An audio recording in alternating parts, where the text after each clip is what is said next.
La prochaine étape de l'évolution humaine consistera à transcender la pensée. Chapitre 2. Au-delà du mental. La condition humaine, c'est d'être immergé dans la pensée.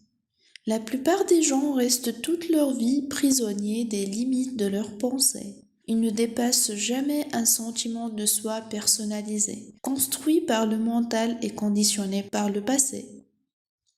Tout comme en chaque être humain, votre conscience comporte une dimension beaucoup plus profonde que la pensée. C'est votre essence même. On peut l'appeler présence, attention, conscience, inconditionnée. Dans les enseignements anciens, c'est le Christ intérieur, votre nature de Bouddha. Découvrir cette dimension vous libère, ainsi que le monde, de la souffrance que vous vous infligez, de même qu'aux autres, lorsque le petit moi définit tout votre bagage et mène votre vie. L'amour, la joie, l'expansion créatrice et la paix intérieure durable ne peuvent pénétrer dans votre vie qu'à travers cette dimension inconditionnée de la conscience. Si vous reconnaissez, même par instant, que les pensées traversant votre esprit ne sont que des pensées, si vous observez vos schémas réactionnels à mesure qu'ils se produisent, alors cette dimension émerge déjà en vous. C'est la conscience dans laquelle surviennent les pensées et les émotions.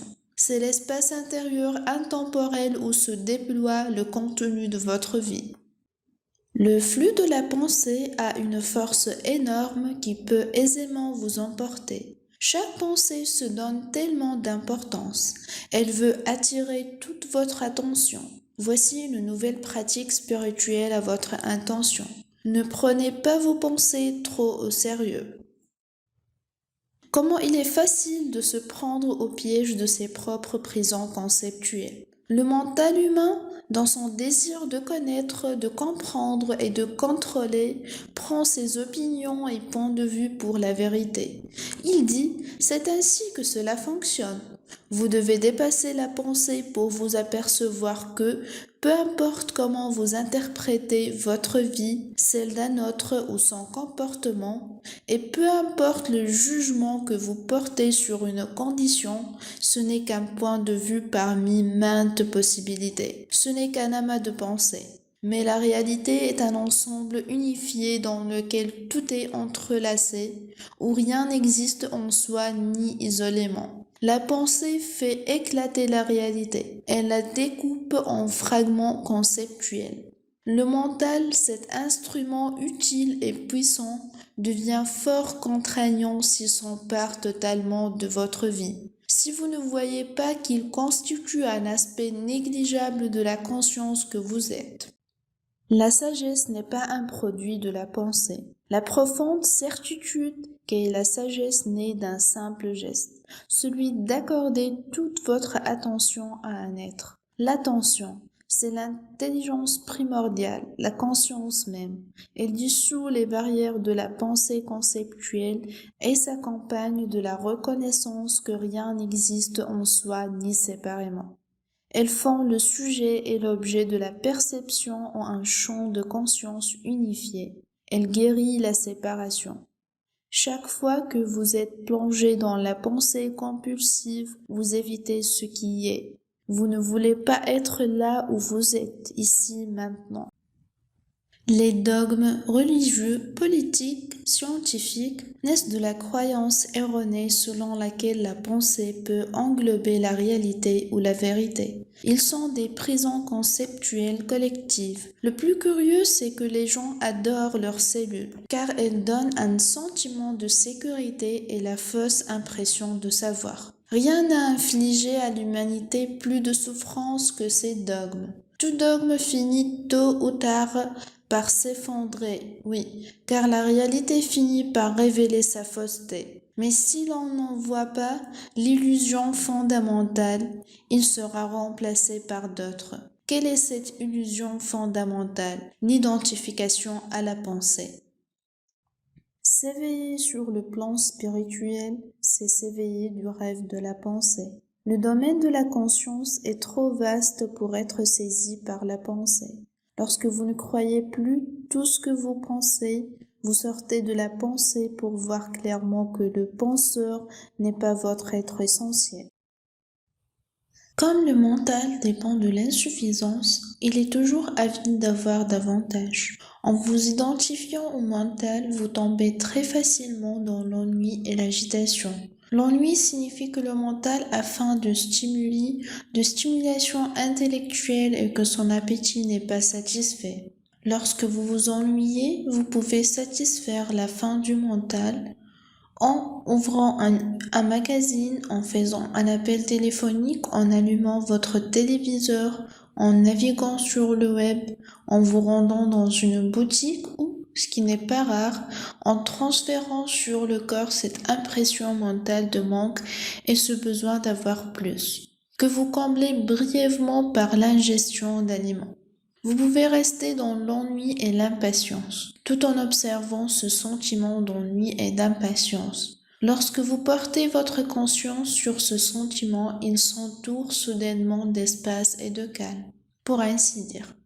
D'abord, un peu, puis, à mesure que grandit ce sentiment d'espace intérieur, l'ennui diminue en importance et en intensité.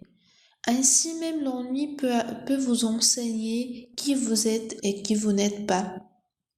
Vous découvrez que cette personne qui s'ennuie n'est pas votre nature essentielle.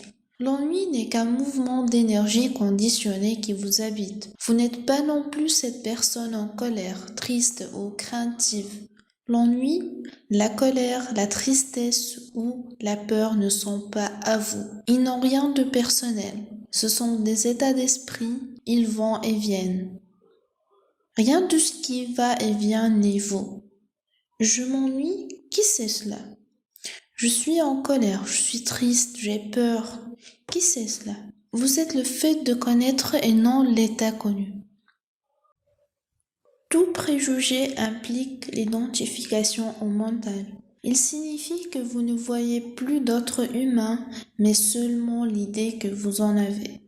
Ramener à un concept la vitalité d'un autre humain constitue déjà une forme de violence. Si elle n'est pas enracinée dans la conscience, la pensée devient égoïste et dysfonctionnelle. L'ingéniosité dépourvue de sagesse est extrêmement dangereuse et destructrice. C'est l'état actuel de la majeure partie de l'humanité. L'amplification de la pensée par la science et la technologie, ni bonne ni mauvaise en soi, est elle aussi devenue destructrice, car souvent la pensée initiale n'est pas enracinée dans la conscience. La prochaine étape de l'évolution humaine consistera à transcender la pensée.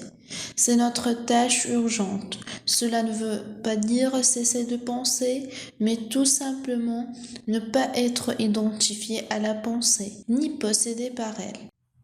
Sentez l'énergie de votre corps intérieur, le bruit de mental ralentit alors ou cesse immédiatement. Sentez-la dans vos mains, vos pieds, votre abdomen, votre poitrine. Sentez la vie qui vous êtes, la vie qui anime ce corps. Ce corps devient alors une ouverture, en quelque sorte il donne accès à un sentiment plus profond de vitalité, sous les émotions fluctuantes et l'activité mentale. Il y a en vous une vitalité que vous pouvez sentir de tout votre être et non uniquement dans la tête. Chaque cellule vit dans cette présence qui vous dispense de penser. Cet état n'exclut pas la pensée si elle est nécessaire à des fins pratiques. Le mental fonctionne encore, et d'une façon magnifique quand l'intelligence supérieure que vous êtes l'utilise et s'exprime par lui. Vous ne l'avez peut-être pas remarqué, mais de brèves périodes de conscience sans pensée se produisent déjà d'une manière naturelle et spontanée dans votre vie. En vous livrant à une activité manuelle, en traversant une pièce, en attendant au comptoir de la ligne aérienne, vous pouvez être si complètement présent que les parasites mentaux habituels se calment pour laisser place à une présence consciente. Vous pouvez aussi regarder le ciel ou écouter quelqu'un sans faire de commentaire mental intérieur. Vos perceptions deviennent claires comme du cristal, limpides et dépourvues de pensée. Pour le mental, cela ne compte pas, car il a d'autres chats à fouetter. De plus, comme ce ne sont pas des moments mémorables, vous ne les avez pas remarqués. En réalité, c'est ce qui vous arrive de plus important. C'est le début de passage de la pensée à la présence consciente. Acclimatez-vous avec aisance à l'état de non-savoir. Il vous permet de dépasser le mental qui essaie toujours de conclure et d'interpréter, craignant de ne pas savoir. Ainsi, lorsque vous êtes à l'aise dans le non-savoir, vous dépassez déjà le mental. De cet état surgit alors une certitude plus profonde, non conceptuelle. La création artistique, le sport, la danse, l'enseignement, l'aide aux personnes, la maîtrise de n'importe quel champ d'activité implique que le mental n'est plus engagé, ou, du moins, qu'il occupe une place secondaire. Il devient une force et une intelligence plus grande que vous, et pourtant essentiellement uni à vous, il n'y a plus de processus décisionnel. La bonne action s'exerce spontanément sans que vous en soyez l'acteur. La maîtrise de la vie est le contraire du contrôle. Vous vous alignez sur la conscience supérieure qui agit, parle, effectue le travail. Un instant de danger peut susciter une cessation temporaire de flux de la pensée et ainsi vous donner un aperçu de ce que veulent dire la présence, l'éveil ou la conscience. La vérité dépasse largement ce que le mental peut comprendre. Nulle pensée n'englobe la vérité. Au mieux, elle peut l'indiquer. Par exemple, ceci. Toutes choses sont intrinsèquement unies. C'est là une indication, non une explication. C'est là une indication, non une explication. Comprendre ces paroles, c'est sentir au fond de vous la vérité qu'elles indiquent.